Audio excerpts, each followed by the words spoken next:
Telangana. Yes Durga Sriram గారు, ముంద్రా సంఘటన జరిగినప్పుడు 24 గంటలలో గౌరవ డీజీపీ గారు ప్రెస్ కాన్ఫరెన్స్ పెట్టి స్థానికులకు ఈ వ్యవహారంతో ప్రమేయం లేదు అని క్లీన్ చిట్ ఇచ్చారు. అప్పటికీ ఇన్వెస్టిగేషన్ పూర్తిగా కాలేదు. ఇప్పటికీ ఇన్వెస్టిగేషన్ ఇంకా కొనసాగుతుంది. ఈరోజు గౌరవ పోలీస్ కమిషనర్ గారు ప్రెస్ కాన్ఫరెన్స్లో పొలిటికల్ యాంగిల్ ఈ కేసులో లేదు అనేటటువంటి క్లీన్ చిట్ ఒక స్పష్టీకరణ చేశారు. కేసు నమోదయ్యింది, ఇంకా ఇన్వెస్టిగేషన్లో వీళ్ళు భాగస్థులు కాలేదు, కేవలం సిబిఐ అధికారులే ఇన్వెస్టిగేషన్ కొనసాగిస్తున్నారు. ఆ సందర్భంలో విశాఖపట్నం సిపి గారు ప్రెస్ కాన్ఫరెన్స్లో అత్యుత్సాహాన్ని చూపెట్టవలసిన అవసరం ఏముందంటారు? అదే ఇందాక నుంచి మనం మాట్లాడుకుంటున్నంతా ఇండైరెక్ట్ గా ఇదే. ఎస్, ఓ ఎక్కడ నుంచో ఇన్వెస్టిగేషన్ లో ఏపీ పోలీసులు పార్ట్ కారు, సిబిఐ వాళ్ళు వీళ్ళని ఆహ్వానించలేదు అంటని చెప్పి ఆక్రోశం వ్యక్తం చేశారు. ఓన్లీ డాగ్ స్క్వాడ్స్ ని పంపించడం తప్ప ఇతర అంశాలలో మేము ఇన్వాల్వ్మెంట్ కాలేదు అన్నారు. అటువంటప్పుడు పొలిటికల్ యాంగిల్ ఇందులో లేదు అనేటటువంటి స్పష్టీకరణ ఒక బాధ్యతాయుతమైనటువంటి నగర పోలీస్ కమిషనర్ చేయవలసిన అవసరం ఏముంది ఇక్కడ? అదే అంటున్నా, ఎక్కడి నుంచో ప్రెజర్ ఉంది ఆయనకి. ఎక్కడి నుంచో ప్రెజర్ ఉంది కాబట్టి ఇట్లాంటివన్నీ వస్తూ ఉంటాయి. అందువల్ల ఏంటంటే ఇప్పుడు దాన్ని బట్టే అర్థమవుతోంది ఏం జరుగుతోంది అనేది. దీన్ని బట్టే మనకు అర్థం అవుతూ ఉంటుంది.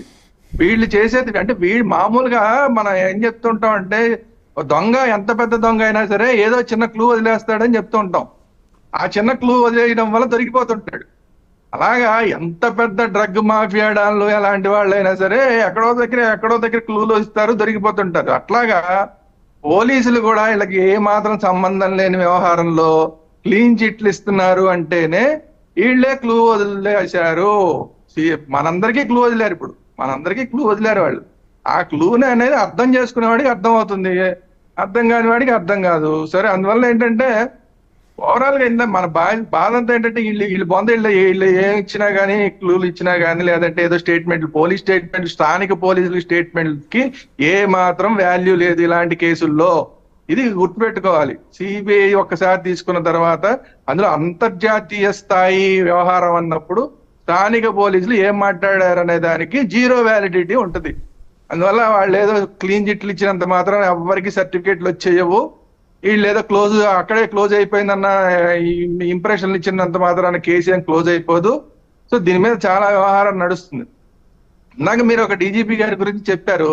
తర్వాత ఇందాక మీరు మాట్లాడిన దాంట్లోనే ఏదో 13,000 ఏదో ఎంత గంజాయి పట్టుకున్నారు, అదంతా అప్పుడు ఇంకెంత ఉంటుంది అని మాట్లాడారు. అసలు మనం గుర్తుపెట్టుకోవాల్సింది ఏంటంటే, ఒకసారి గుర్తు చేసుకోవాల్సింది, ఆ గంజాయిని తగలబెట్టిన సందర్భంగానే ఆ డీజీపీ గారు ట్రాన్స్ఫర్ అయిపోయారు అనేది చాలా చోట్ల వచ్చిన మాట. ఎందుకు జరిగింది మరి ఇది? పాపం ఆయన అంతకుముందు వీళ్ళకి అనుకూలంగా ఒక స్టేట్మెంట్ కూడా ఇచ్చారు కదా. అక్కడ ముంద్రా పోర్టుకు సంబంధించినప్పుడు ఒక స్టేట్మెంట్ ఇచ్చాడు కదా. సరే, ఇచ్చినప్పుడు సరే ఏదో మననే అనుకోవాలి కదా. అలా కాకుండా మళ్ళీ ఏదో గంజాయి ఏదో తగలబెట్టేసి అక్కడ దొరికిన గంజాయి తగలబెట్టంగానే ఆయన ట్రాన్స్ఫర్ అయిపోయాడు అంటే మరి ఏమనుకోవాలి దాని మీద? అట్లాంటివన్నీ ఉన్నాయి. అక్కడే ఇవే ఈ క్లూలన్నీ అవే. ఆ క్లూలన్నీ మనకు అందుతున్న క్లూలు ఇవన్నీ కూడా. వెనకాల ఎవరున్నారు అన్నదానికి మనకు అందుతున్న క్లూలు ఇవన్నీ. ఇంకోటి ఏంటంటే, ఇందాక సోదరులు చెప్పినట్టు ఈ విశాఖపట్నం పోర్టు చుట్టుపక్కల ఉన్న ఎవరైతే కుర్రాళ్ళు ఉన్నారో చాలా మంది ఆల్రెడీ గంజాయికి బానిసైపోయారు.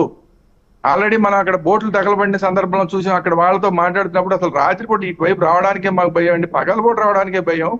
ఎందుకంటే ఇక్కడ గ్యాంగ్ ఉంటారు, వాళ్ళ పేరే, వాళ్ళకి ఏదో పేరు కూడా పెట్టారు, సపరేట్ పేరు ఏదో ఉంది వాళ్ళకి. ఆ పేరుతోటి వాళ్ళందరినీ పిలుస్తుంటారు. వాళ్ళ పని ఏంటంటే గంజాయి కాల్చడం, అక్కడ వచ్చే ఆడపిల్లల్ని నానా బాధలు పెట్టడం.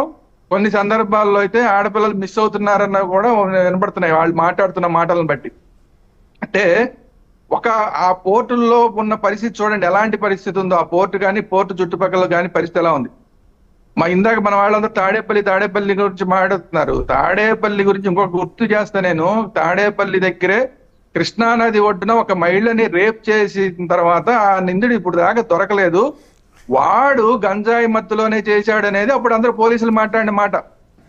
ఎక్కడ విశాఖపట్నం, ఎక్కడ తాడేపల్లి, ఎక్కడ చూసినా ఇలాంటివన్నీ కూడా రేపులు చేస్తున్నా, మానభంగాలు చేస్తున్నా, మర్డర్లు చేస్తున్నా వీళ్ళందరూ ఈ డ్రగ్స్ కే మానిసలైపోయి వీళ్ళందరూ చేస్తున్నారు అన్నది మనందరికీ వినపడుతున్న వాస్తవం. ఇంకొక విషయాన్ని చెప్తా దీనికి లింక్ గా, ఈ రోజు అరవింద్ కేజ్రీవాల్ గారిని అరెస్ట్ చేశారు ఢిల్లీలో. ఎందుకు అరెస్ట్ చేశారు? మద్యం లిక్కర్ పాలసీ. మద్యం లిక్కర్ పాలసీ అనేది మనం మామూలుగా మద్యం లిక్కర్ పాలసీ అనుకుంటాం, కానీ అది కూడా డ్రగ్స్ కేసులోనే, అది కూడా డ్రగ్గే.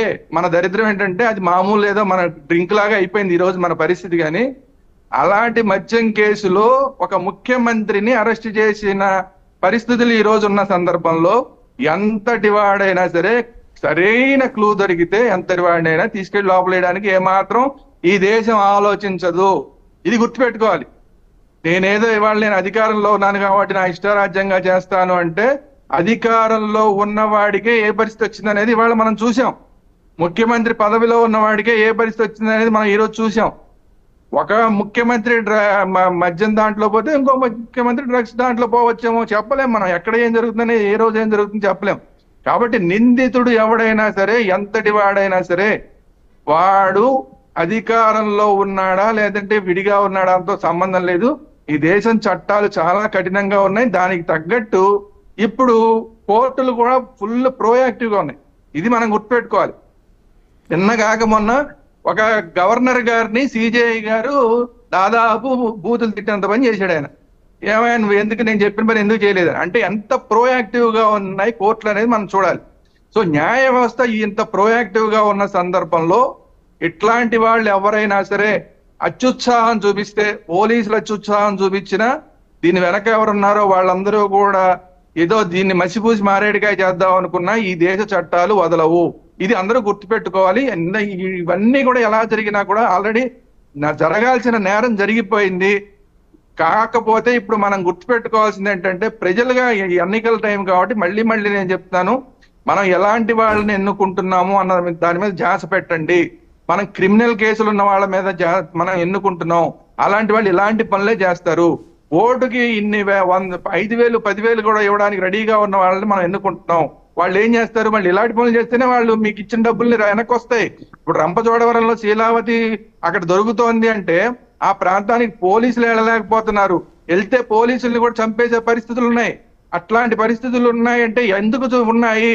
అక్కడ చుట్టుపక్కల ఉన్న వాళ్ళందరూ కూడా ఆల్రెడీ బానిసలు అయిపోతున్నారు. దానికి బానిసలు అయిపోయి ఆ చుట్టుపక్కలకు వచ్చే వాళ్ళు ఆల్మోస్ట్ చంపేయడానికైనా సిద్ధంగా ఉంటున్నారు. అక్కడ ఆ చుట్టుపక్కలకు వచ్చే వాళ్ళు పోలీసులు కాదు, ఎవరు వచ్చినా చంపేయడానికైనా సిద్ధంగా ఉంటున్నారు. అంటే ఏ స్థాయికి వెళ్ళిపోయింది? మనం కేజీఎఫ్ సినిమా చూసాం కదా, సేమ్ ఆ కేజీఎఫ్ సినిమాకి ఏ మాత్రం తక్కువ పరిస్థితులు లేవు.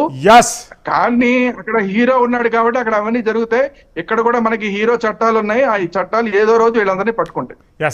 కీర్తన గారు, కన్క్లూజన్ పాయింట్ చెప్పండి.